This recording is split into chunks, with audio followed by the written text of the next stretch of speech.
Welcome to the next podcast episode of the book, The Gray Stage, authored by Greg Fernandez Jr. Today is episode number 15. We'll be covering chapter 9 in the book. With us is Greg Fernandez. How are you doing today, Greg? Hey, I'm doing very good, Dan. Thank you for joining us here. Appreciate that, as always. Great. We're going to be, for those following along at home, we'll be on page 70 if you're following along in the book. There's an item called, a section called Item 53 is where we're going to be starting today. Also joining us is Sophia, Catherine, and Stephen, and I think Anne as well. Welcome. Thanks. Hey, how you doing? So what I'll do for the episode here tonight, I'll read it, and then I'll read a couple paragraphs, and we'll have some discussion about some of the details, and I'll move along from there. So let's get started. On January 20th, 2015, Biotech Emergency Services, the company hired to clean the crime scene, was in the process of removing items from the residence when a mushroom bullet, item 53, rolled out of the living room carpet.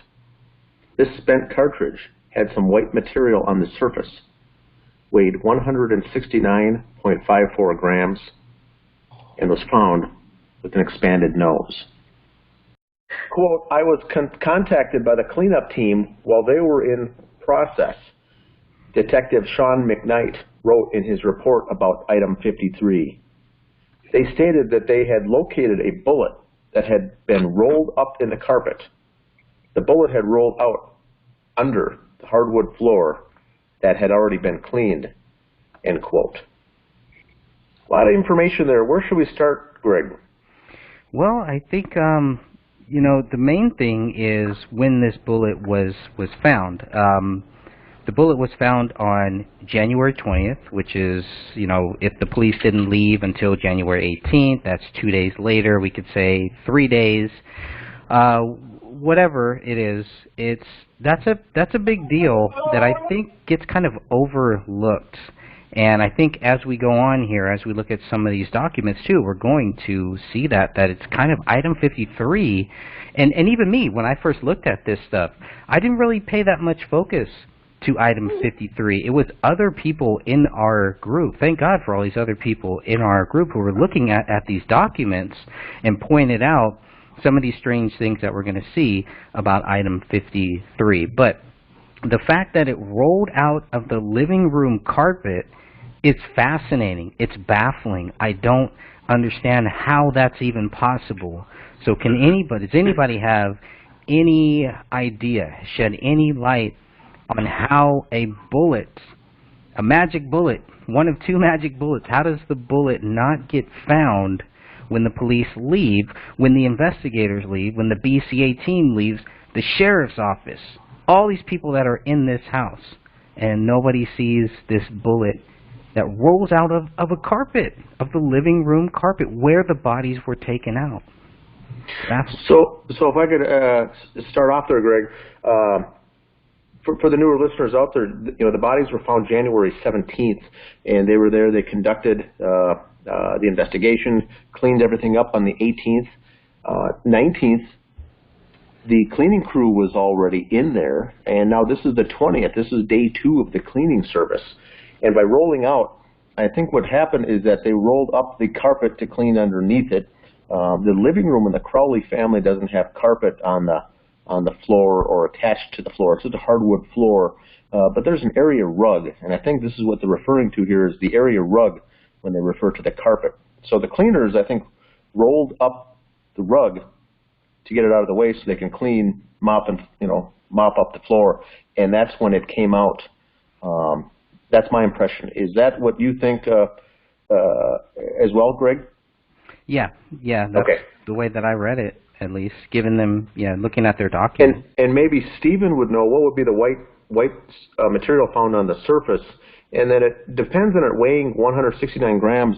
To those of us not in law enforcement, does that mean anything to us, Stephen? What the weight is? Well, I looked this up earlier because it's been a while, but the 9mm, the bullet weight is anywhere from 115 to 165 grams or grains. Some people call them grams or grains, but it's 165 is the highest. And what did you say the bullet weight was? 140 something? 169.54 grams. Oh, okay. So it was a heavy load. 165 is a max on 9mm. I think that bullet possibly, guys, the way it went into the ceiling, that's what the white stuff is, sheetrock, and it just from the angle didn't stick. It dropped out. And well, that's what I'm thinking. Okay, so we've got a 40 caliber mushroom, not a 9mm, and this. Oh, I'm so sorry. This is not the bullet that went to the ceiling. This was found in the carpet. I'm so sorry. Okay. And gotcha. the other thing, I think what you're getting at, Greg, on your first question was how did it come out? I think it was just embedded into that rug. Therefore, no one saw it sitting on the top, and when they rolled it, it came out from the bottom. Is probably what happened. Or it could have easily, I'm sorry, Dan, but it could have easily also rolled underneath the sofa. And as they're moving furniture and they're getting stuff out of the way, and then as they're starting to roll up the rug, then it falls out. When you're looking at how they say it was found 3 feet 1 inch from the south wall and 1 foot 10 inches from the kitchen. I mean, when you're looking at their description of where this was found, it sounds to me like it was really close to the main wall that had the writing on it in blood. So that would put it real close to where the sofa was. So maybe my thought is maybe it after whatever, it rolled underneath the sofa, nobody saw it, and until they're rolling it up, and then poof, it falls out. That would make sense. Yeah. And the carpet was underneath the sofa, wasn't it? Correct. Yeah. Okay, so that would make sense. But then what is this white stuff? What is... and that's why I was asking to look at those photos. I don't see any white stuff. So, but of course we don't see the mushroom den that's actually lying on the floor. But yeah, the white, and they don't really clarify. I've been trying to find that. Yeah, that's part of Joe Cooksley's notes. That was something that I just kind of noted there because I was trying to find anything on item 53, and I couldn't find that much on it. But so I don't know what the white stuff is. Like you said, we only have 4 or 5 photos of that bullet, and we only, and they only film it, or they only have photos of the bullet where it lands. So, like you said, we don't really know where the bullet was. They don't know where the bullet was, and maybe that's why it's not included in any of their diagrams, which is something I want to talk about later. And the other thing for this important thing to note for the listeners here, this is January 20th, so this is day 2 of the cleaners. Now we have to keep in mind that January 19th, the day before, is when several members of David Crowley's Gray State project team were in the house doing something that caused a neighbor to call 911 for suspicious activity. So they were already in the house at this time the day before. So the cleaning had not been done yet. Cleaning had been started, but the cleaning of the house had not been concluded. So this was day 2, and I think they wrapped up on this day. So they were just doing the final cleanup here, and that's when they found this bullet. And so you got to remember the Gray State guys have already been sitting in the living room on those couches or whatever, the very day before, in the process of the cleaning taking place. And so Stephen might be able to answer this. Wouldn't the house would be secured, right? Because the cleaning is still being done. But would the scene still be all taped off with yellow tape at this point, or was it cleared at that point from the investigator's perspective? You know what? The ones we'd always, and it did even have a cop parked outside. I mean, any kind of crime scene like that until everybody got out of there, because cleaning companies, look what they found. Mm-hmm. Wow. Yeah, and they had they had to call the cops to tell them that this bullet was there. What about the weight? What do you think about the weight of this? Is that relevant? I put that in here to try to figure out the weight of the different bullets. I wish I had the weight of the other bullets right up here with me, but I was very curious about that weight, because obviously if it goes right through this daughter's head, which is what we are talking about, the back of the ear, it looks like, not that much is it's not gonna take that much weight off of it, right? So I don't know. 169 grams, almost 170. Yeah, the highest of the 40 caliber highest it goes up to is about 180 on a load. So the 165 is a common load. So that had more weight on it. You're right, Stephen. It says on the box it says 180 grams. Oh wow, good to know. Okay. Yeah, they get about 7 different sizes, but 165 plus whatever's on it, maybe. We get 165 grain too. So does that help us see how far it would have traveled from hitting the daughter and then going into this magic area that none of the investigators or anybody in the house can find it until 3 days later when they're told about it by this biotech emergency services? Yeah, the bullet could change angles and everything, and after it struck bone or it struck something else.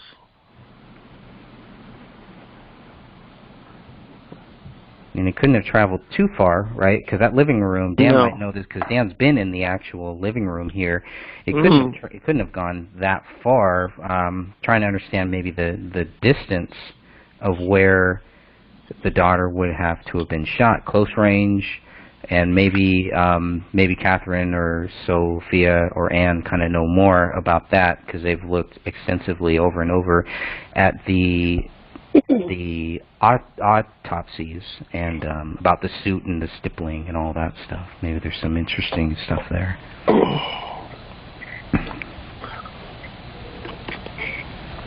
I haven't looked at it in a while, but to understand how close the bullet was when she was shot, I think would be something that I thought that the investigators would have looked deeper into. The fact that they really don't mention item 53 that much is very bothersome, and I think many people looking into the case just don't know that.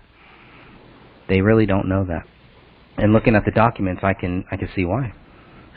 Well, another thing is they may want to diminish it to some extent because it's once again it's something that they missed. Mm-hmm. Item 57 they missed, and so they tried to downplay it. Item 53 they missed, and they tried to downplay it. I think is the embarrassment is part of it. I think. Mm-hmm. That would make sense. Mm-hmm. And I don't think a lot of people understand that living room was pretty small. After you look at the photos and you get an idea of where everything was, I was surprised to find that it was as small as it was. Because, yeah, it's not a big room. Being in it, and I was in it, so it's not that large of a room to begin with. But yes, it puts it into perspective when you see how close corners everything is on site there. Exactly. So when they say they stated that they had located a bullet that had been rolled up in the carpet, so they roll up the carpet with the bullet in there, and the bullet rolled out under the hardwood floor that had already been cleaned. I'm having a hard time understanding this, but I think Catherine, I think you kind of hit it there. Kind of shows that it was underneath. The bullet went through the carpet. Is that what you're kind of saying, Catherine? Is that what you think? No, actually, I mean, I don't know if it went through the rug or not. I mean, looking at the photos, there's some white fibers stuck within the mushroomed portion of the fragment. To me, that looks like part of the rug is stuck inside there. But I'm just saying that wherever it came from, did it bounce off something? I don't know, or did it just come... I hate to sound so crude, but did it just exit and then roll after, it exited the head? Did it then roll underneath the couch? I'm just saying somehow, some way, it's a possibility that maybe it rolled underneath the couch, and that's why it wasn't found until they're rolling up the rug. And Greg, I think I see what you're talking about as far as the comment. I think he worded it wrong the way Sean McKnight wrote this.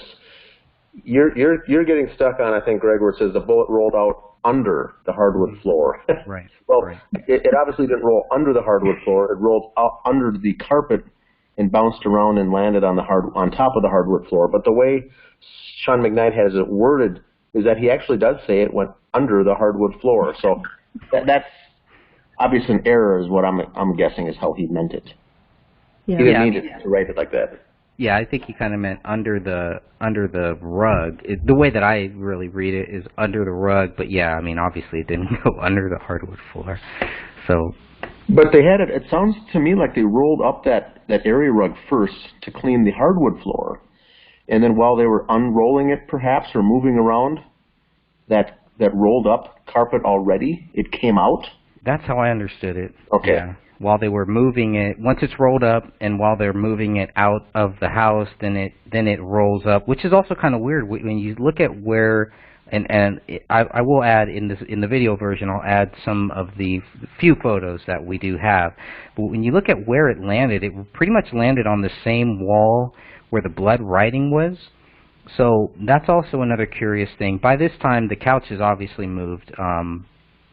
It had to, I'm guessing, but I'm assuming that it would have had to have been moved based on the photo that we've seen that was taken a few days after. It was already moved probably by January 19th. That couch had been moved for whatever reason, which is also another strange thing. But it does look like, the bullet rolls next to that wall. So where were they moving it to? Where were they moving this rug? That made me think they were moving the rug out the back door, not out the front door, for it to have rolled that way. Unless you got two people on one side, a smaller guy on the north side, if you're looking at the house, I guess, or just looking at north and south on the diagram that we will show up here too. It's just kind of weird how it rolls out and how it just lands in this area here. It's very, very curious to me. Now, we definitely know that they had to find a bullet for Raniya, because at this point they didn't have one, but I'm jumping ahead here, sorry. I'll continue on with the next paragraph. Quote, at approximately 1300 hours on 1/20/2015, Detective Brian Bone reported, quote, Detective McKnight was contacted by the company cleaning up the Crowley residence at the request of David's father. The cleanup crew personnel notified Detective McKnight that they had discovered a bullet at the residence. They relayed to Detective McKnight that while picking up the rug from the main living room area, a bullet had come out of the carpet and fallen to the floor, end quote. So it pretty much matches, right? It matches yep. two things. And this is January 20th, which would have been a Tuesday, 1300 hours, so we're talking 1 p.m. in the afternoon on a Tuesday. David's father, it looks like he's the one who arranged for this biotech emergency services to come in. They found it, and then they found this bullet and called Detective McKnight. Now, looking at that bullet, the bullet comes out of the carpet. How far could that bullet have rolled? I guess too was another question. Rolls almost perfectly where you can see everything that you need to see with that bullet.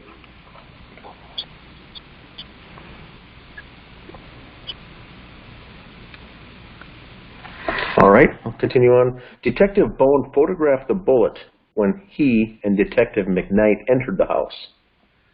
Quote, I found that the bullet was lying approximately 1 foot 10 inches from the west wall of the living room, wrote Detective Bone, and approximately 3 feet 1 inch from the south corner wall, which leads to the dining area of the residence, end quote. It should be noted, Bone continued, that the bullet was predominantly flat on the back and was sitting on the front/mushroomed portion of the bullet. The bullet appeared to be mostly intact at the time of our discovering it, end quote. Now, I gotta say, when I first saw that bullet, you know, the way that it mushroomed to me was kind of weird. But that's because I've never seen a bullet that has gone through a person, or you know, never seen a bullet in that the way that it landed. But I think the one thing, it was clean. I remember I noticed that the bullet was pretty much very, very clean, and sitting on the front mushroom bullet, the bullet appeared to be mostly intact time of our discovering it. So, yeah, there wasn't really that much damage or anything done to it. It was just kind of there. And oh, the other thing, here's the thing that I wanted to mention, was that nowhere in these documents does it say that the cleaning crew or anybody had touched this bullet. That's going to be a very important piece when we get to the DNA. It's very important to note that nobody says that they touched it, nobody picked it up, or anything like that. I just want to make that clear because I went back and I double-checked that to make sure. And Greg, it's important too. You had mentioned earlier the investigators at this point, prior to this day, only had 3 bullets picked up from the scene, and there was 3 dead people. So they just assumed that each person was shot once. Problem solved. And now they get this call saying another one was found. So it didn't necessarily leave them scratching their heads, but it would have left them thinking, you know, was someone shot twice, and if so, why? And now we know that a month later they find it. They get a call from another person that there's another bullet missing. The comedy continues. All right. So they find it. It's laying there. They discover it. They photograph it and whatnot. Now moving on, it says item 53-1 is a swabbing item from item 53. Is a swabbing from item 53. Hairs found on the bullet were labeled as item 53-2. This bullet contained a blood mixture of 2 or more individuals, with the major DNA profile matching Raniya.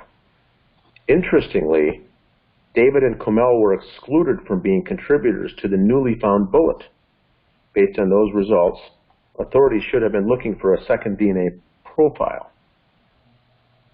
Unlike some other results, it is not stated that 99% of the general population can be excluded from contributing to the blood mixture of item 53. What I find interesting about that sentence is this bullet contained a blood mixture of 2 or more individuals. So they're talking about blood, like from 2 or more individuals, or Raniya's blood mixed with DNA from 2 or more individuals. The way that it's stated, I'm confused by this, because, and there's a reason why I'm trying to get to the bottom of this, because for David's bullet, it's stating that there was no blood found, but his DNA was found on it.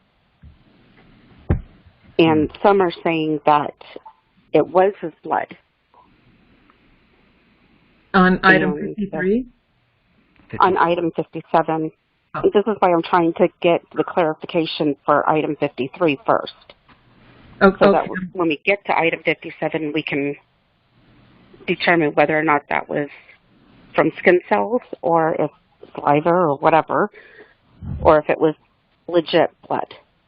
Well, from item 57, it was not from blood. So anybody who says that it was doesn't know what they're talking about, or needs to go back and just read these. Look at these documents here, and you can clearly see it. For item 53, yeah, it does look I'm not sure. You're right. It's hard to tell if they're talking about blood on 2 or more, or if they're talking about just DNA. Now, the reason why I would assume blood is based on the BCA 40-page report that we are also looking at here too, because that does say that they found blood in one area of this bullet, one area. So how do you get a mixture of 2 or more people and you find blood in one area? Unless we're talking about blood in one area and then DNA in one area, but then again, that would show that somebody had to put their DNA on it, and we know it wasn't David, and we know it wasn't David's wife. This is one of 2 areas where we have missing DNA, similar to the notepad that was found in David's office. Could that be the same missing DNA? The same missing DNA that we see on item 53-1, is it the same person or persons? Because they're saying a mixture of 2 or more. It could be more people. And that makes me curious about the blood that was found in the kitchen, because it was never tested, but I'm assuming that's from the killer. And if they would have tested it, then we would have been able to at least answer the question of the DNA and been able to see if it was also matching item 53 and the notepad, and, anyway, coulda, woulda, shoulda. And what I find interesting on actually both 53 and 57, but we're sticking with 53 tonight, is where it states major profile would not be expected to occur more than once among unrelated individuals in the world population. So in other words, they're stating that if the way this is worded and what it says to me is that the other DNA profile is coming from someone who is related to either the Crowleys or either Komel or David's family. Because if they wouldn't expect to find it more than once in an unrelated individual, that leaves a whole lot of other people. You know what I mean? In other words, hopefully you guys understand what I'm trying to say. I'm tired. That leads me back to the gun safe and the type of DNA test that they ran on that. They were looking for a relative. Correct. And when they say that David and Komel are excluded and they're not expecting this DNA to come from an unrelated person, well, then what does that tell you? What does that tell us in general? It's like, And I agree, they should have taken it further. They should have tested a whole lot more. Mm-hmm. I agree. There's only picking up guys off DNA off a fingerprint is about 65 to 70% of the time. They'll get DNA off a fingerprint, so they haven't disclosed if it's blood or fingerprint DNA, right? Mm-hmm. Good question. Yeah, they should. So, I mean, they said they only found blood on one area of this bullet. Yeah, because when you look at the photos of that fragment, it is clean compared to the other fragments. Especially the ones that have Komel's hair and blood and stuff on it. I mean, that looks like it went through someone's head. Sad but true. But you look at this one, and I'm hard pressed to see where it actually went through a body. It's very clean. I agree, Catherine. I absolutely agree. And at least here they say they found blood on one part of the bullet, whereas you go to item 57 and they say that they didn't find blood on that bullet. Correct. Yet they found DNA. Correct. Right. Item 57 did not have blood. So obviously they were checking all over the entire bullet. Mm-hmm.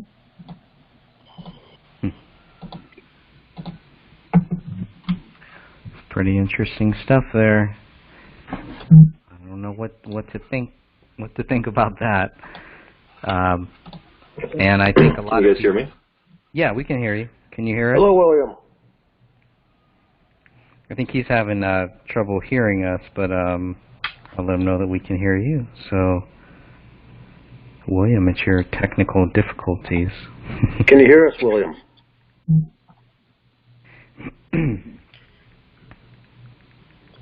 So what Greg in the comment in your book is very good here. It says, based on those results, the authorities should have been looking for a second DNA profile. And we don't have any evidence that they did any other further research or examination to see who that other person was. David and Komel were excluded. We already know that Raniya was the major contributor, which leaves us with who else? Mm-hmm. So that's a good point. Welcome, William. Can you hear us? I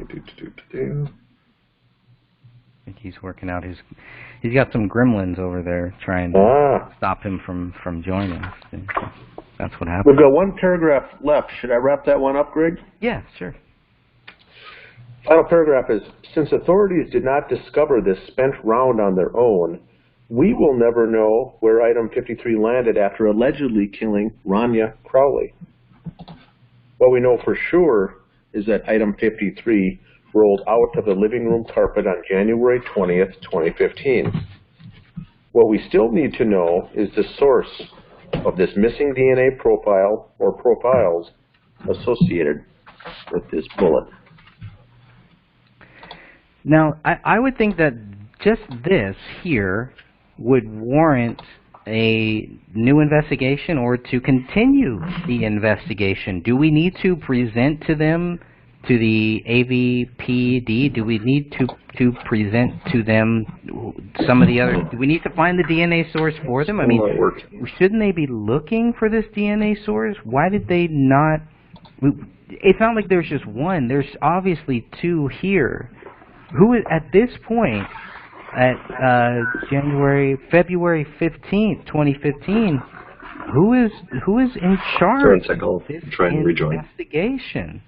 And who is looking at this DNA and saying, well, yeah, there's somebody else here, but we're not going to even go there. I mean, I would assume by looking at this that the investigation should have kept going on. There should have been some type of follow-up to item 53 and to item 41. And we're not seeing that. So the investigation cannot be closed. It could be one more reason why it's never closed, why it's ruled exceptionally cleared. But shouldn't the police put some effort into this now, into finding these two DNA sources? Or are we, we're six years later? Is that just a lost cause at this point? But how do they account for the two missing DNA sources? This is stuff that I wish I would have known when we had the opportunity to ask Detective Gummer the 21 questions. It's things like this that make me very angry that it took so long for us to get this data. It was like stalling and stalling and stalling, and even now there's still stuff that they're stalling me on. After all of this time here, there shouldn't be any stalls here. If they believe David Crowley is guilty, they should be able to lay it out in black and white. And all we see is just a gray stage here. And that's why we are here. That's why we are looking for justice. That's why we will continue to look for justice for this family. Because who else is going to do it? Right. Yeah, you're right. Mm-hmm. So, Stephen, who would be responsible for that if,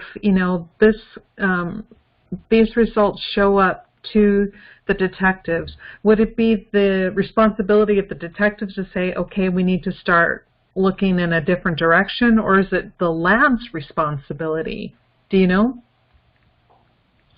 No, it'd be the Office of Detectives, the police department, to drive that. And to answer your question, we'd have to take it as a PI case and get an attorney involved and write it up and try to submit it to the DA.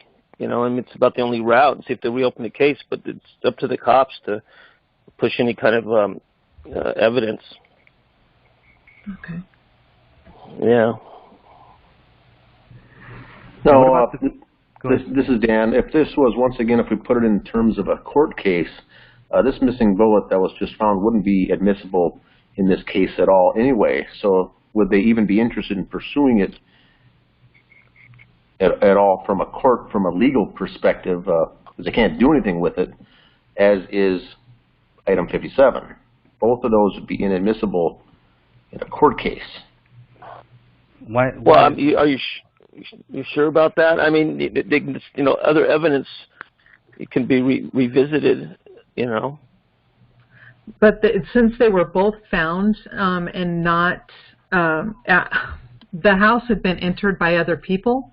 They would have been tampered with. The scene had been, released, and you've got all these other people coming in and out. There's no way to prove at that point that those were there and part of the original crime scene. So I agree with Dan that I think it would be really easy to have that tossed out, both of them, 53 and 54. Sure. Yeah, defense would definitely try to toss it out. I'm just not sure how the judge would rule on that. Especially if it did have confirmed Komel's blood on there, or Raniya's, or somebody else's blood attached to the house, they could probably move it up a little bit just based that they have evidence of victims' blood on that. And who touched it after that? They can go ahead and they can disqualify the workers and such and get check their DNA and prints and such. But other people could have been in there they don't know about either. I do agree with you on that part, but. Maybe if they found something, they should try to get it, entered into evidence if it would help. I mean, wouldn't that be new found? Something that's new found if there's nothing else on this? I mean, even though it's in these documents here, isn't this something that maybe they don't even know about? Well, we've presented some of this new evidence already, I think, to the Apple Valley and the items that Catherine and Michelle sent over to the Attorney General as well. So they're aware of the new information, are they not? Yes, I sent them, a lot of stuff. I did not mention item 53 though, but I did send them a lot of other stuff, and it has been crickets. Hmm. And the private investigator that was hired, Kenneth Maines, didn't come across this either. It didn't stick in his craw after reading this as worth mentioning at all. Yeah. Well, is it worth, Catherine, maybe reaching back out to them and mentioning item 53? Did you include item 41 and the missing DNA profiles there? I'd have to go back and check on those other particular items, but I would be more than willing to do it and even revisit item 41. I don't remember if I included that. I know I really focused on the multiple blunt force trauma because that, yes, there's photos of it, but that was not mentioned anywhere. But yeah, I'll redo an email and do a follow-up and then add this new stuff. Do you guys think that's a good idea? Stephen, is that something we should do now or should we wait?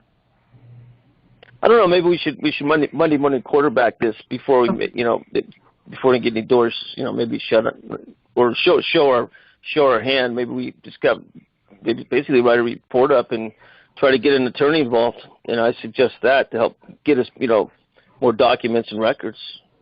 Okay. I like that.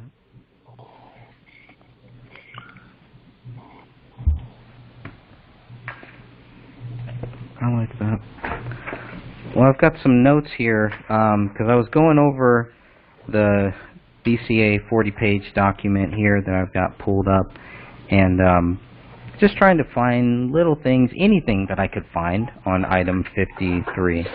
And things that I didn't include in the book either. So I was a little frustrated with myself today as I'm going through some of these items here to see why I felt the need to either leave this out or maybe it just wasn't that relevant. But looking at this stuff, obviously we know item 53 is not part of the lab analysis request here. If you look at page 1 of this 40-page document, which you can find on my website, and I think Dan, I know you can find it in the group documents too.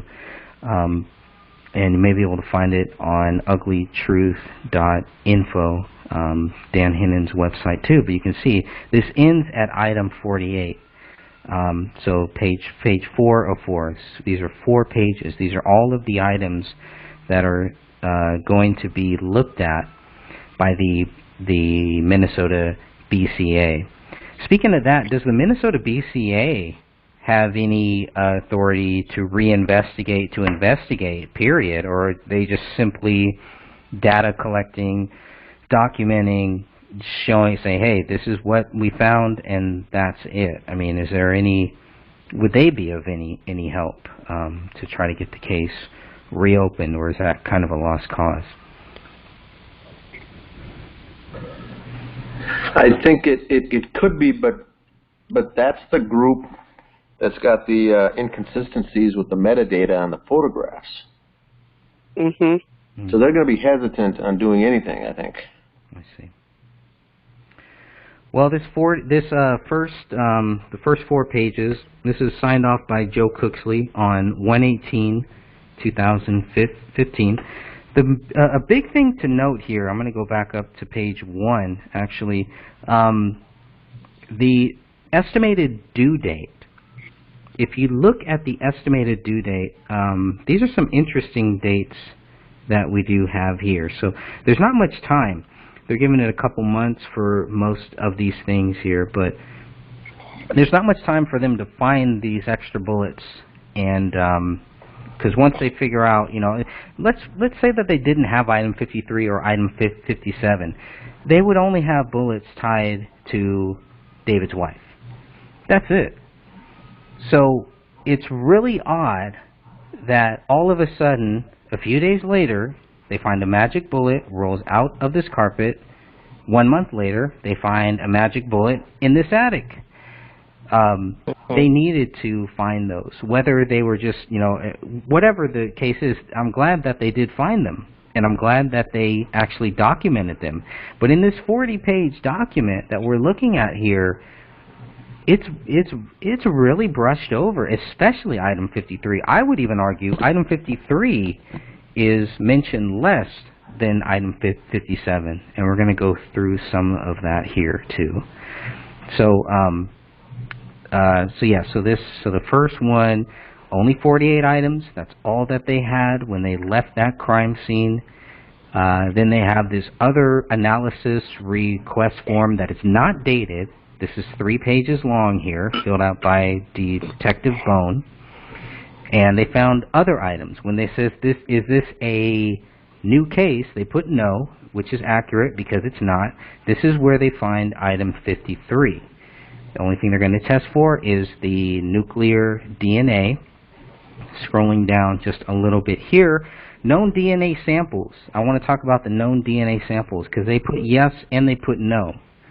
So they've checkmarked yes and they've checkmarked no.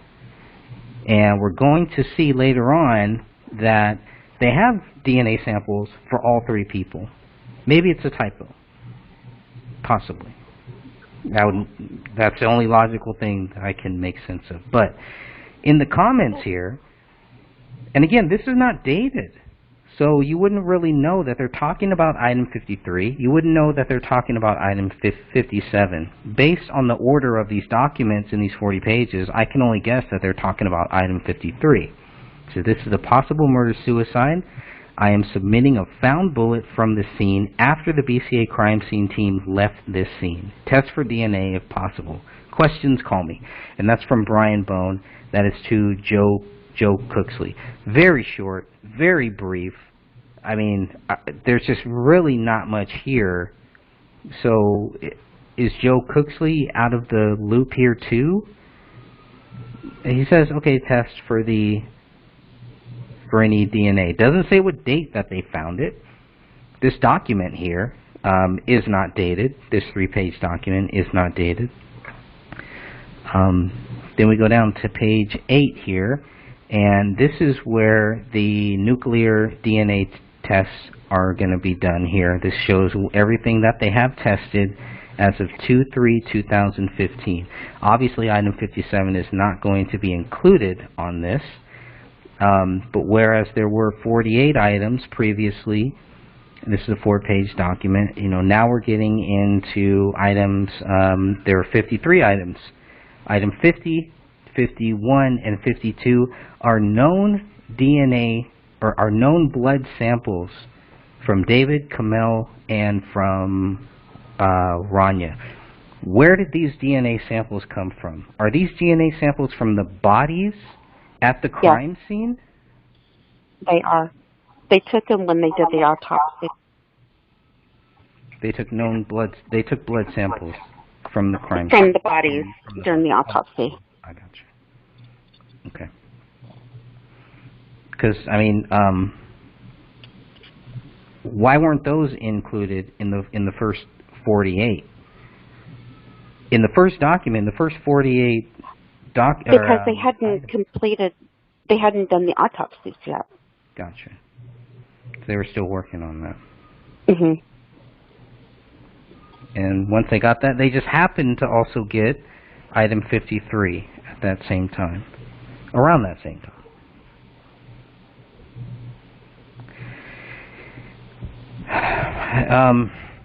Now here's the main thing here, looking at page 10. One area of item 53, that's where they found blood. So this says, presumptive testing indicated the presence of blood on the following. One area of 53. The presence of blood is in one area. Now, the way that I would read that would be that, okay, there's one blood source. So how do you have two DNAs? How do you have two people here on one area? This is what they looked at. This is what they tested. Item 53 was tested for blood. The way that I'm reading these documents. If I'm wrong, I'd love to be shown that. If you guys know, of anywhere here, I can't find anywhere else when they say that they swab 53. I can't find that they swab anything else but this one area. And this is why I really would like to understand how they swabbed item 53 and what this unknown DNA was. Was it touch DNA? Was it skin cells? Was it saliva? Was it what? Was it actual blood? Because this is going to help us try to understand item 57 when we finally get to it. Mm-hmm.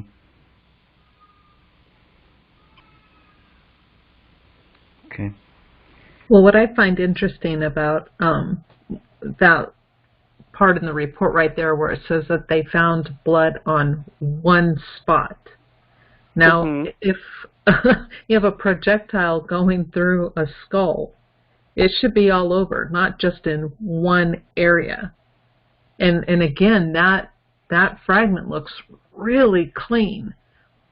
So that's my question. And because since we don't know and we can't see the quote-unquote area of blood that was found, could it have been a drop of blood that had been mixed, who knows, prior? Maybe somebody picked it up. Again, we just don't know. There's not enough information. It's very vague. Right. That's probably why I didn't put a lot of that in my book, because it was, what do we know? What can we prove? What did they find? What is conclusive? A lot of that, I really tried to stick to that. So that's probably why I barely mentioned item 53-2, which we can see here on page 12. Hey, look, there's 53-2. Apparent hairs and fibers were collected. So that's where I knew I got it from somewhere. We found it. When a hollow point mushrooms, does it mushroom once it makes impact with the body or the skull or a wall even? Does it impact at that time? Does it mushroom at that time, or how does that work? Because upon contact with the surface, it'll mushroom, depending on how hard the surface is.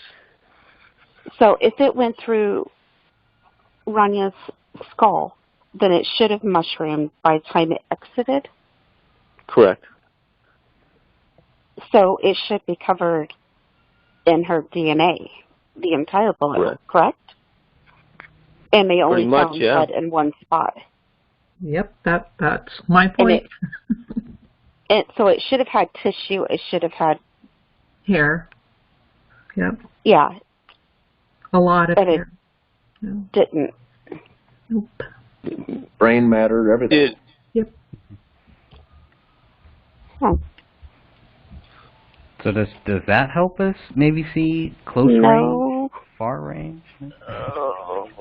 This is another rabbit hole. What if it's it just say that its wing girdle just barely touched your skin and just drew a little blood, and then when it went from maybe just barely touching her skin, I mean, it should be more blood if it entered any part of the body, but it would mushroom if it hit the floor or the carpet. It should be a lot more blood if it entered her body, though. That's for sure. And they didn't find any stippling for Raniya at all, so this was not an up close and personal. Well, this is where the idea, at least in my perspective, and we have Stephen here, because reading her autopsy report, it does state, where is her autopsy report? I brought it up here.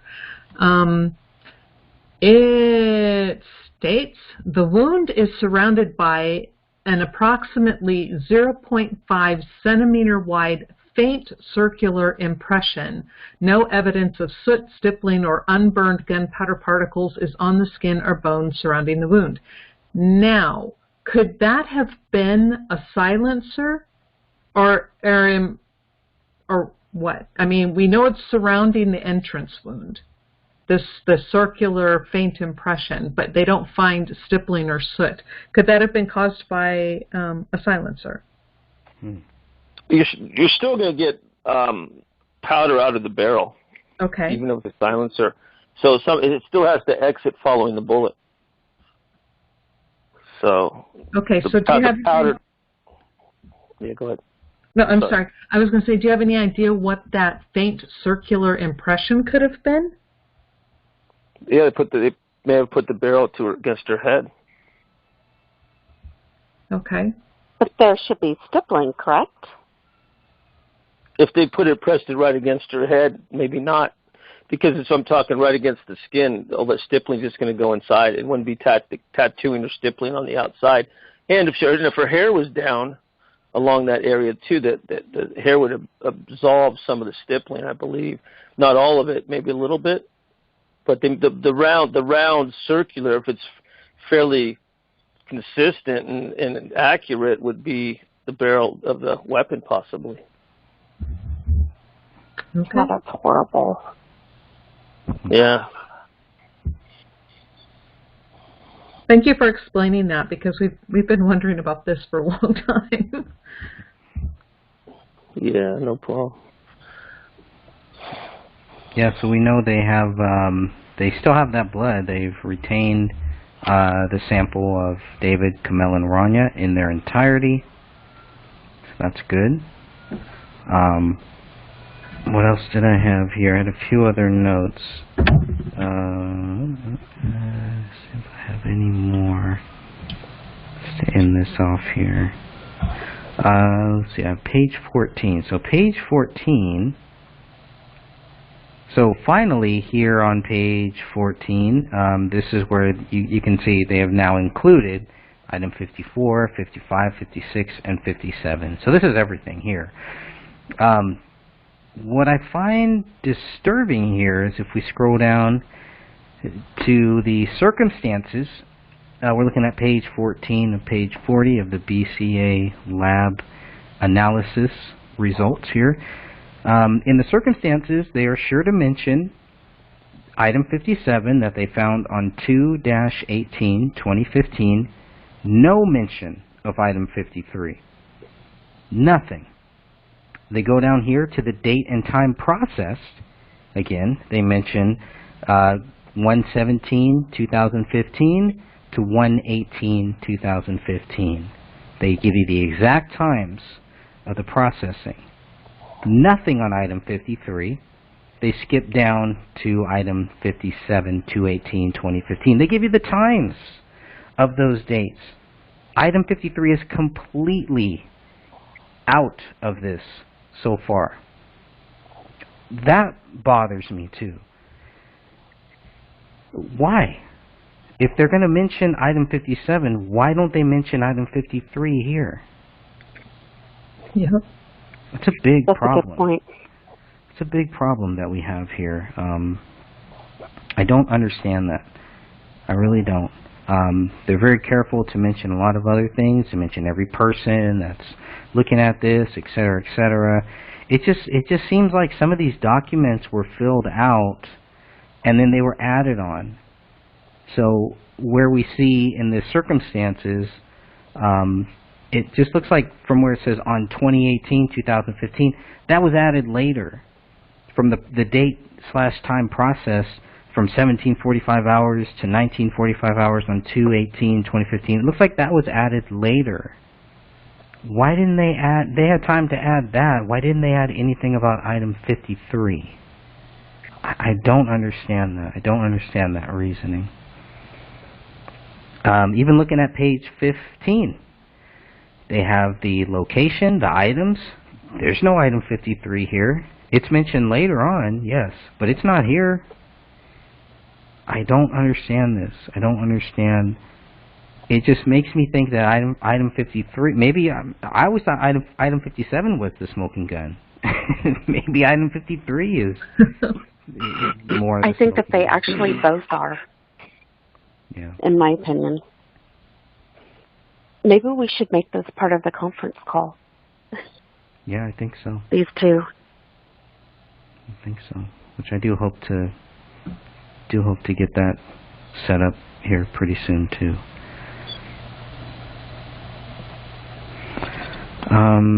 What else did I have here? Oh, the circumstances. Let me go back to the circumstances. Sophia, we had talked a little bit about this too. The circumstances for what they say. Let me read this here. They say that the investigative information revealed that the occupants of the home had not been in contact with anyone for weeks. That's not true. That is completely not true. So either they don't know what they're talking about or they are lying. It can only be one of the two. Sophia, can you kind of maybe explain a little bit about what you relayed to me earlier today about that? Well, we have a conversation between Komel and her friend via text message, and that occurred on the 21st of December. Well, Komel replied in the morning of the 21st of December. Mm-hmm. And then we have David, who he was going back and forth with Danny August Mason, and I believe the last time that he contacted him, I have to look at my messages that I sent you, Okay. was, one second here. Maybe the 6th? December 16th? December 9th. Well, it was December 9th that he last emailed Danny August Mason. He emailed Jason Allen on December 17th. And then, sorry for the thumbs up, Greg. That's okay. I was trying to scroll down. And then supposedly we have the text message to Chris Peck about the pot, but we haven't seen any proof of that. And we don't see any proof on his telephone reports saying that he sent out any text messages. So, but they made sure to include the emails, and they made sure to include Komel's text stream to our friends. So, and didn't David go to Smashburger sometime around then too, in December? Yes, there was. December 21st. Okay. Well, he had to speak with somebody there, so it's not like there's no communication. But weeks is the main thing here, because they're saying weeks. If they're saying that these people, all three of them, died on December 26th, you've just given us 3 or 4 different dates, 3 or 4 different people here that spoke with him well within 1 week. So we're not talking about weeks here. But that's what we were led to think, that this was 3 weeks, more than 3 weeks. It had to have been 4 or 5 weeks, that nobody had talked with him. That's not true. We know that Sean Wright had also talked with David Crowley too, if we're to believe Sean Wright, which he is not a credible source, but just based on what he says, he's one of the last people to have ever talked with David. That was in... I've seen no proof of that. I mean, I'm just saying what he says, right? Mm-hmm.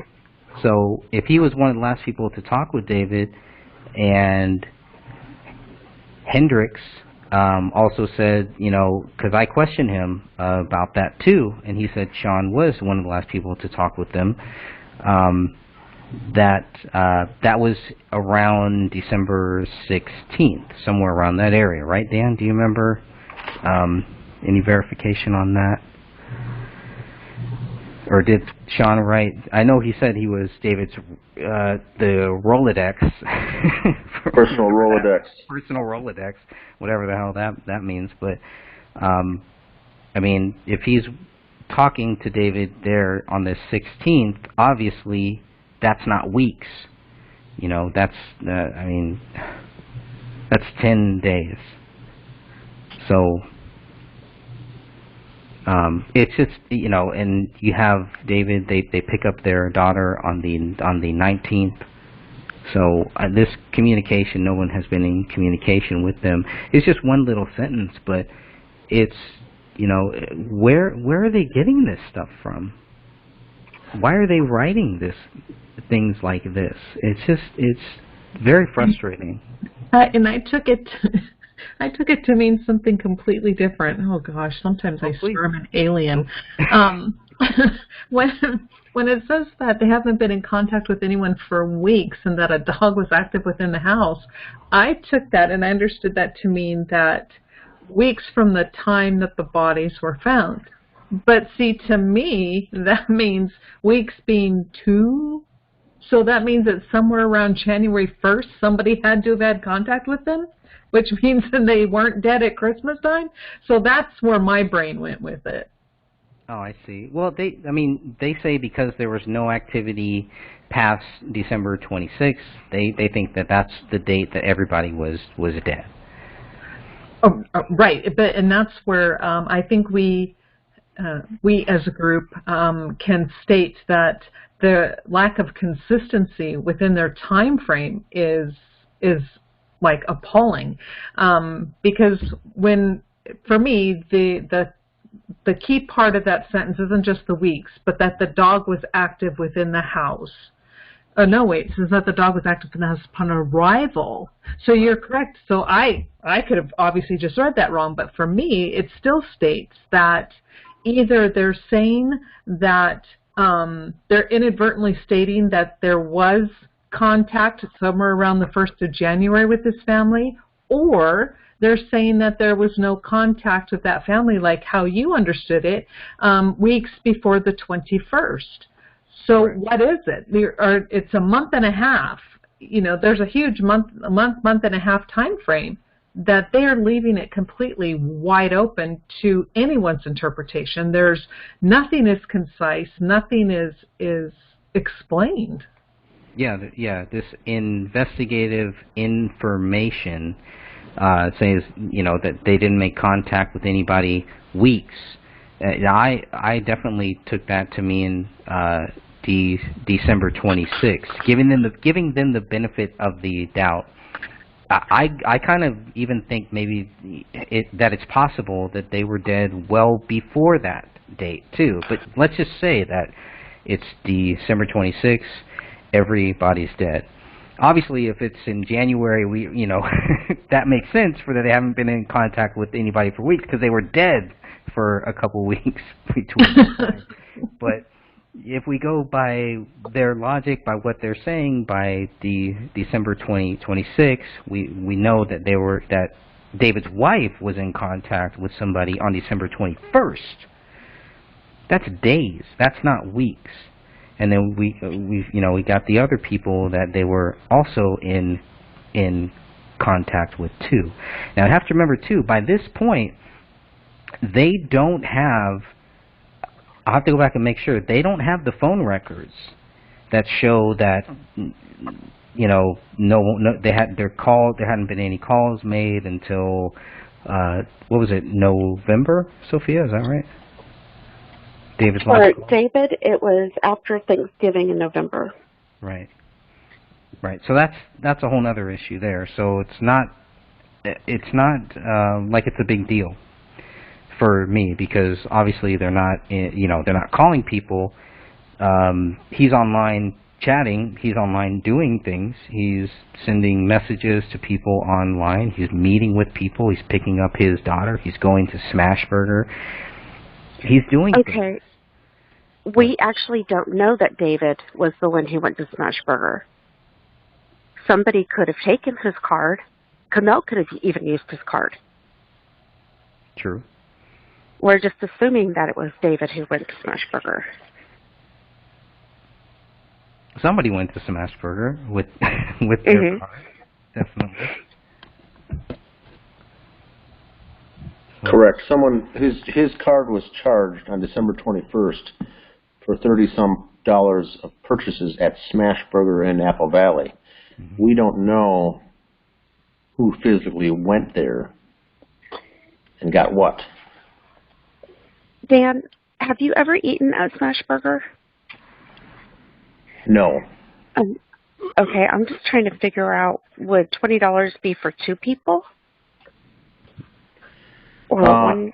It was 30, and I would say that's kind of high, and so that would be a group of people, and that's what people have suspected, that it wasn't David and his family at all. It was a bunch of guys ordering burgers with David's card. Well, the reason why I asked was because if we go to like Five Guys here, just my daughter and I, it's like $25, $26. And that's just usually 2 drinks, 2 burgers, and a fry. Okay. So that's Texas. That's your Texas prices there.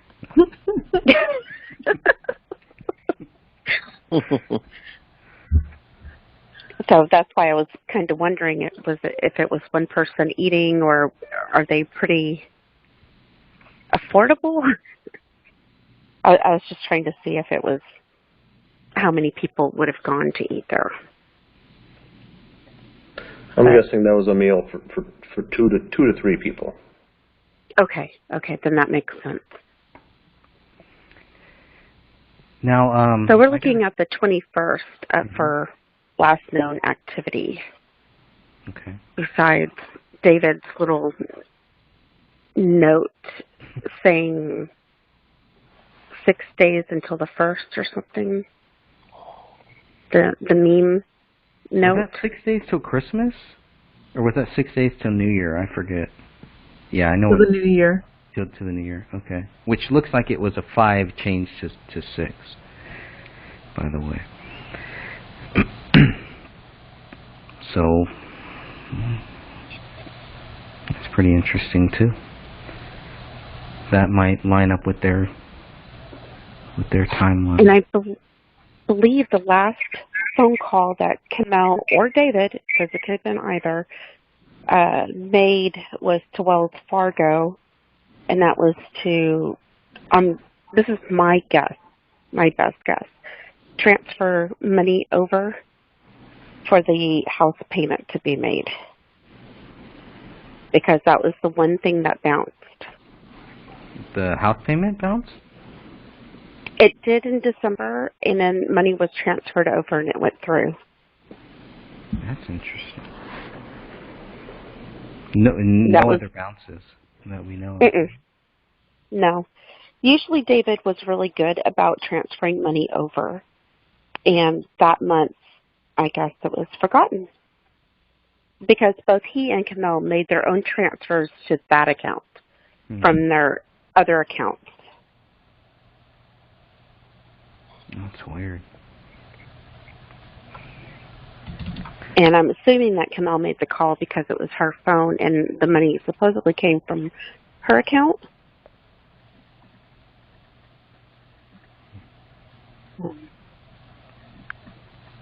Well, I got page 21 pulled up here, And this is where I had assumed we would see item 53. It's not here. I need to go back and look at all of the other diagrams because there are several of them. So, but this one is the one that's in their 40-page document. This is the official one here. So if item 53 is going to be in any of the diagrams, it should be here. Now I need to go back and see if it's in the ones the drawn diagrams. It might be there. I'm not 100% sure. But looking at this, I'm just going to, with my cursor, I'm going to show where item 53 was. And this is where item 53 should have been found. And as you can see, there's no item 53 there. There's item 57. So if they didn't include item 57, I would say, okay, well, that makes sense. But the fact that they include item 57 and not item 53 frustrates me. Why would you not include that one? And just to, I just want to piggyback off what Greg is saying about this page 21 of 40. I think it's pretty important. Okay, so I was looking over some of the reports on the bullets while you guys were talking. There are 3 bullets with white substances on them. One is item 45, which is the bullet that went in the south wall. One is item 53. And then the other bullet was item 57. So the bullets with white substances had contact with a wall or ceiling. And then if you read the page 21 out of 40 that Greg is referring to, it says in here, a hole was observed in the south wall of the open area. This is item 45. Chemical testing of the area around the hole failed to detect the presence of lead. However, a bullet, item 45, was retrieved from inside of the wall near the hole. Additional holes were also observed on a removable ceiling tile and the wood ceiling above the tile near the hole in the wall. On the other side of the wood ceiling was the wood floor from the living room underneath the area rug. Holes were observed in both the area rug and the wood floor underneath the rug. Chemical testing of the hole in the wood floor also failed to detect the presence of lead. So that item 53 could be very well connected, as Greg was saying. I think it's connected maybe to item 45, something similar. 45, because they're seeing holes in the rug, and on the other side of this wall is the area rug where item 53 was eventually found. That's true. Yeah, so item 45... And item 45 had white substance on the bullet, as did item 53. Wait, they don't put item 45 on here either? I think 45 is on the next one where it shows the bottom half of the house.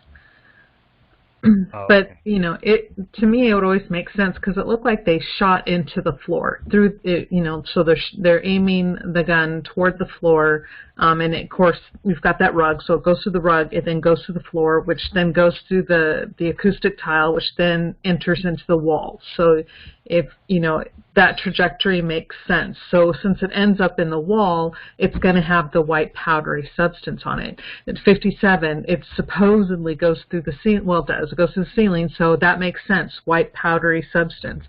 But number 53, and they're saying that it's supposed to be connected to Raniya, and it goes through you know, the head, and it has white powder on it. Really? Yeah. That doesn't make sense. No. I mean, it kind of lines up this defect here, the defect in the floor. It kind of lines up with where Raniya is, but that shows where the killer would have to be standing.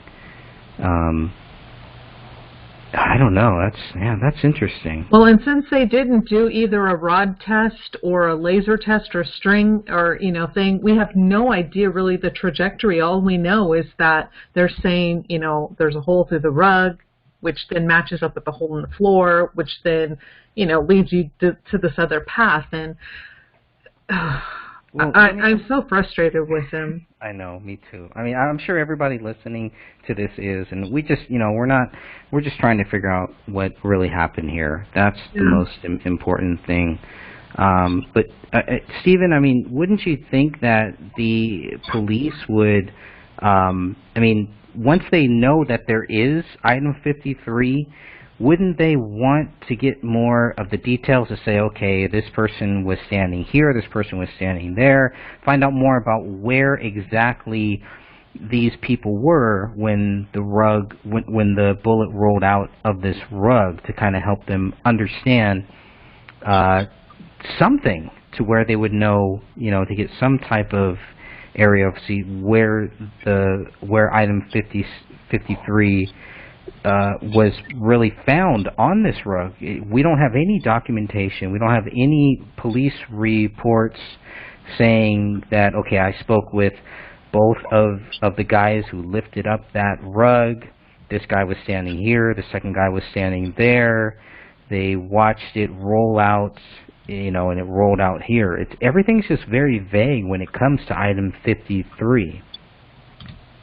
Shouldn't there be more? Yeah, I mean, we talked about it possibly, these things being placed in there after the fact. I mean, you got the spent casing, and you don't have a bullet, and then you got 2 bullets, and then you had a live round on the floor at one time. It just doesn't make sense. They could have went back in there and reinvestigated that. Like you said, speak to the people that found the bullet. There's marks on the floor of the carpet. They could certainly probably line the carpet back up with the hole and any kind of damage to the floor underneath it. That wouldn't be very difficult, and maybe trace that back to where the caliber was ignited, or was shot from. Should there be a supplemental report of them going through that and saying? Yeah, absolutely. Yeah, I mean, just cases closed can be reopened any time. I mean, there's no statute of limitations on homicide if we can prove that. Right. That's interesting. Yeah, I mean, the whole thing with the bullet really. That's why I was confused in the beginning. I didn't read my notes. I apologize, but that 53 doesn't make sense. No, it doesn't. But here on page 22, they finally do mention item 53. They have 50 through 53. Who it was submitted by, not who it was found by, which is different than the other items. But that's okay. At least they're talking about it now. It's in the conversation. Item 53 is included in the nuclear DNA section, and it's also included in the firearms section. So that's the 11-page document there. So, I mean, any supervisor, any people, people that are reading that, any news reporters, fake news reporters that have access to all of this stuff, if they're not looking for anything, if they're just reading it, they're not going to read that much into it, because item 53 is not mentioned much. But to a journalist, to people who really care about what happened here, to people who understand what item 53 is, it's a big deal that it's just glossed over. Glossed over more than item 57 from what I can see here. I find it interesting here, page 23 is just the item 52, which is Raniya's blood sample. So it isn't like, 50 and 51, which is David and David's wife. That's their blood sample. It's just weird that we have this one document here dated 3/16/2015 that only mentions one item, item 52. I'm not sure what's going on there, It just looks like a lot of backtracking here, that they're kind of saying, okay, item 52 is a single source composite DNA profile indicated as a female, was obtained by comparison to other samples in this case.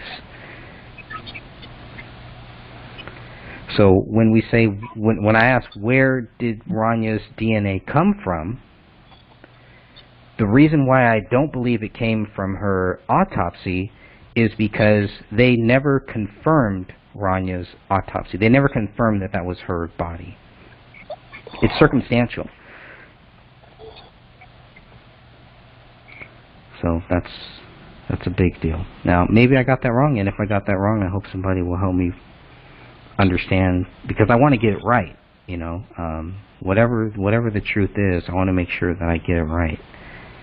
But the way you're correct. They never actually confirmed her. They just drew that. But the blood sample did come from the body that was in the autopsy. Okay. So they're wording this in a certain way here. I mean, it's like they have this item 52. They don't even mention Raniya's name here. I mean, they do at the top that, you know, it's a known blood sample of Raniya, but the results of the DNA profiling with an asterisk next to it was performed on item 52, and the DNA results is a single source composite DNA profile. So they're testing her body, and they just are kind of assuming that it's her, or I'm a little confused by this. And I'm sure people that understand this terminology know exactly what they're talking about, but I don't, obviously. Well, I do have a question for Stephen in regards to this. Do they normally just take blood from the bodies, even though they haven't been positively ID'd, and do DNA tests from that against items found at a crime scene? Or would they take, like, known toothbrushes and hairbrushes and use that DNA? They would use it all. If you don't have an ID in the body, you'll John Doe that one, John Doe, Jane Doe, and try to match everything up under the John or Jane Doe until they identify the bodies. But they'll collect the evidence and mark it best they can. And the toothbrushes and such like that, definitely they would collect them separately and then match the DNA up with any kind of blood DNA or anything else. But they'll John and Jane Doe the bodies, but they'll still collect everything. Interesting. And we don't see that at this crime scene. They didn't take those items. I know, it's unbelievable. I mean, they've anything that goes in your mouth. I mean, even silverware that's not washed, maybe laying on the counter. I mean, anything. I do agree. It's lousy, shoddy police work, but there's more to it than that. There's too many things, and this is three dead bodies, a triple homicide as we look at it, and and everything's a homicide in the beginning. They, I mean, it's a cover up. I mean, there's just no doubt. It's a cover up. I mean, do they always start when police walk into these crime scenes? Are they trained to think, this is a double murder suicide? I mean, I've always had that issue of how they came to that conclusion so quickly. So quickly. Well, it was from the very start. It was from the very first 911 call. That's where it starts, and it never really changes from that. Even though we've gone through all of these documents, all of this stuff that doesn't show. I'm sorry. I never listened to that 911 call. Brief me real quickly. Did the caller say it looked like a murder-suicide? Is that what the caller said? Is that what you're getting at? One of the very first things. Well, really? I didn't know that. Oh, my God. Yeah. So it's, it's a murder or a suicide. Yeah. But if it's a suicide, wouldn't it be, I mean, there's 3 bodies there, so why would you say a murder or a suicide? Be a murders or suicides. I don't know. It's just. If I looked through that window, I would have thought homicide, 3 murders. So I wouldn't have thought suicide. Not even close. Just from if the guy peeked through the window, and there's no way. I mean, here is like, she's like, yes, this is Judy Prochnow. I live at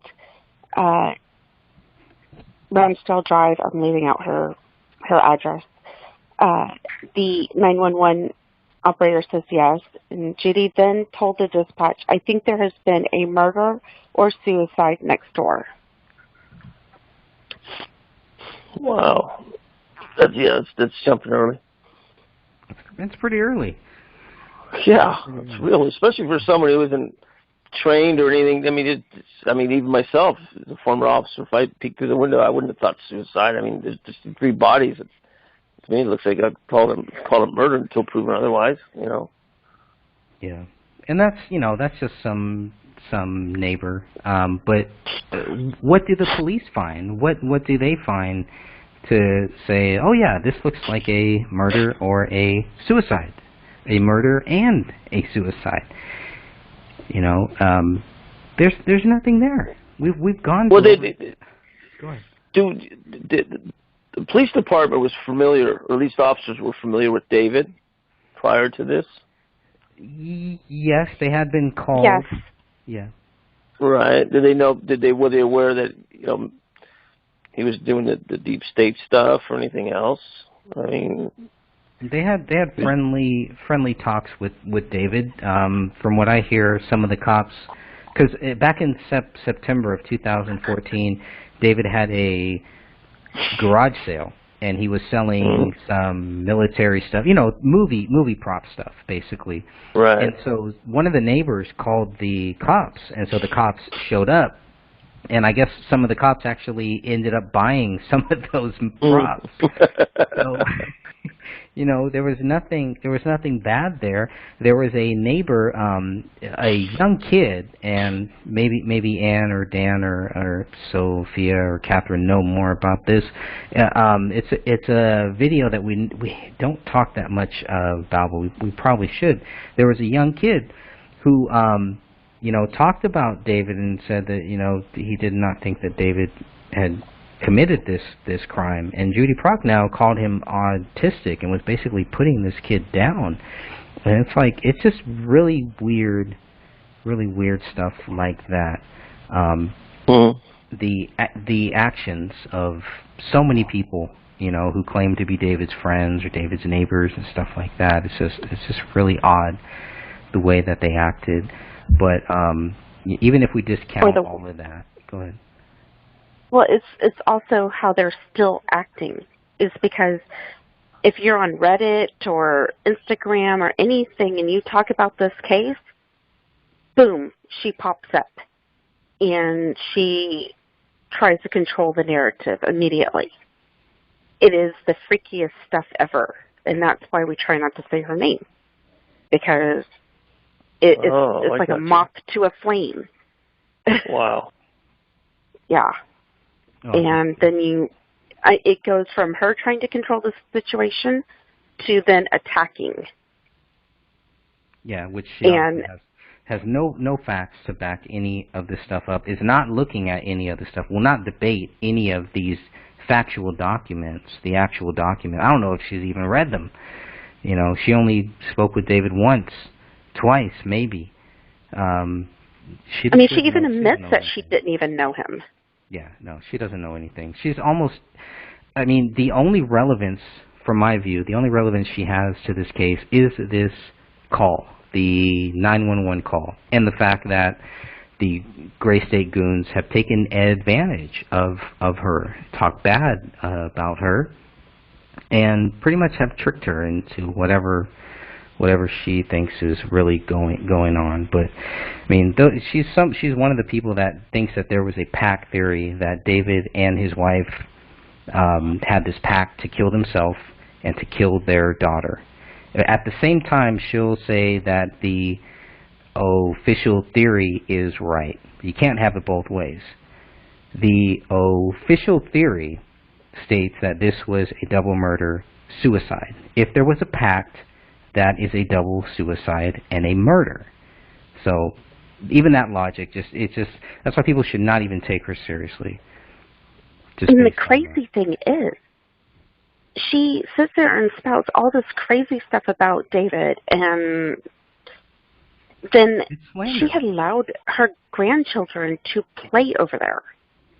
Yeah, it's completely unsupervised by her. I mean, it's just crazy.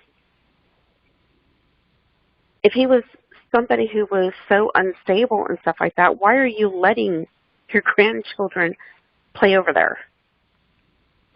Yeah, it's ridiculous. So, or not even know him or speak with him, but you're allowing your grandchildren to go over there. That's crazy. I mean, allow them to play in the backyard where you could see them and you can see what's going on. Or at least go over there and strike up a conversation and get to know that person before you allow your grandchildren or anybody to go into that house that's part of your family. I mean, I don't know. I totally would not have ever allowed anything like that to happen. No, that's ridiculous. Without knowing the person. Let's see, what else do I have here? Okay, page 31. Let's go to page 31 here. 31.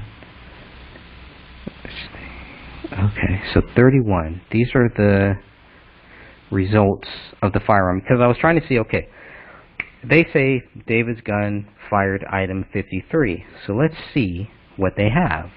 What evidence do they have? Now, in the BCA 488 document, you'll find probably a lot of more of the actual details of this here. But just looking at what they have, what they finalized, based on everything that they find, etc., this is what they say. They say that item 1 did fire item 53. So okay, so that's great. Based on what? That's where it gets a little tricky here, because they have a hard time. I know we're going to talk about item 57 on another show, but they have a hard time connecting item 57 to that gun. And they use item 31, which is a bullet fragment, which is completely weird too. But they don't really explain how do they prove that item 1 fired item 53. The only thing that they mention is that when they looked at item 53 and these other bullets here too, that they show them to be consistent with bullets from a Winchester PDX-1 brand cartridge. Okay, how does any of that prove that item 1, which is the gun, fired item 53, the bullet that we're talking about here? I'm not seeing it. Are you guys seeing anything? What would you, let me ask you this. Wait. What would you need to see in order to prove that item 53 was fired from David's gun? What should I look for? Wait. Items test fired cartridge from item 1 were entered into Minnesota Firearms Database. Search failed to reveal any items matched item 1. If future searches of the database. Yeah, I was interested. Maybe you can read that and we can get Stephen's view on that if you want to read that sentence or that paragraph there. I didn't understand. I'm reading it off of the phone, but I'm having a hard time seeing it. Yeah, it's. I was baffled by that one too. Items of a test-fired cartridge case from item 1 were entered into the Minnesota Firearms Database. A search of the database failed to reveal any items that matched item 1. Right. And my guess is if it was fired in any other crimes. Crime. Right, that's what it is. It was used in other crime. Gotcha. Correct.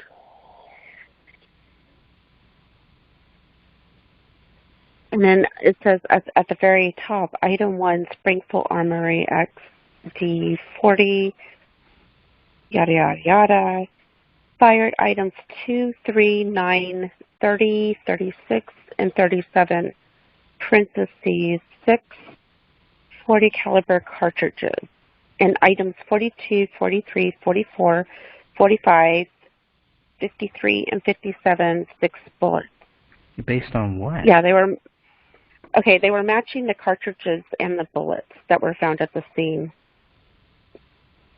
Right. But how did they prove? I mean, look at how much time would they spend time to try to connect item 57 to item 1. They have to use item 31 in order to do that.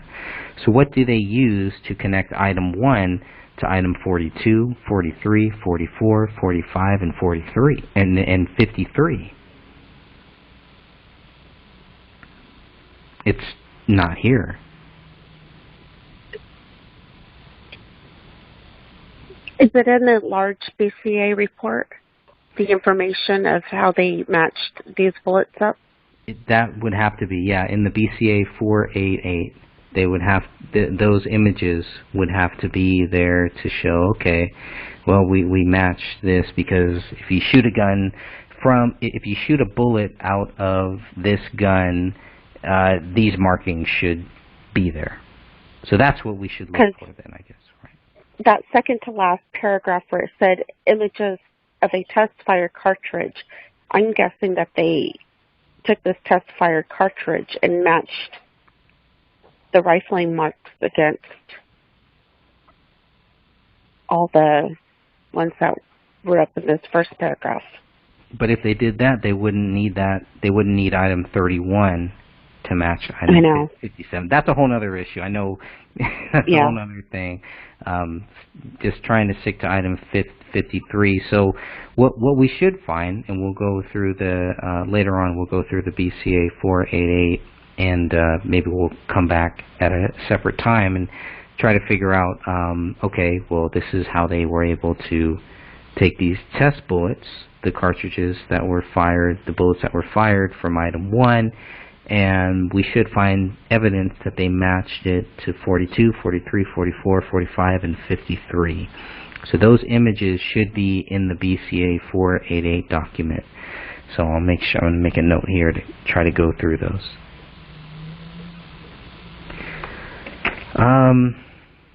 Just looking at some final thoughts here, unless anybody has any final thoughts. I'm glad you're all still with me. I'm sorry for making this so late.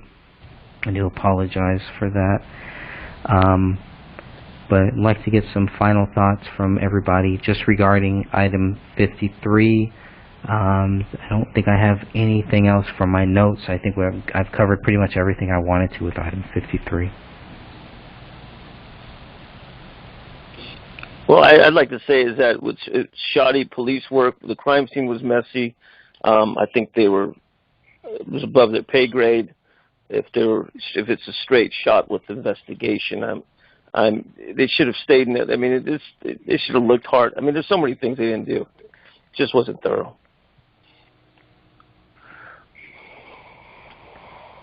All right. Anybody else? Final thoughts? Nope. I just want to say that I'm glad you brought this up, because I had not really paid much attention to item 53 at all. But after reading this part in your book tonight and then going through all the reports, it was like, whoa, it's much bigger than what. I mean, I didn't even glance at it until now. So thank you. I think that we need to actually make a post about this in the group and see if we can get some more people to kind of brainstorm in regards to this. Okay. All right. Ann or Dan, any final thoughts here before we shut this one down? I'll stop this recording soon here. I don't have any thoughts. You guys have done a great job covering everything, and thank you for your hard work continuing to investigate the Crowley case.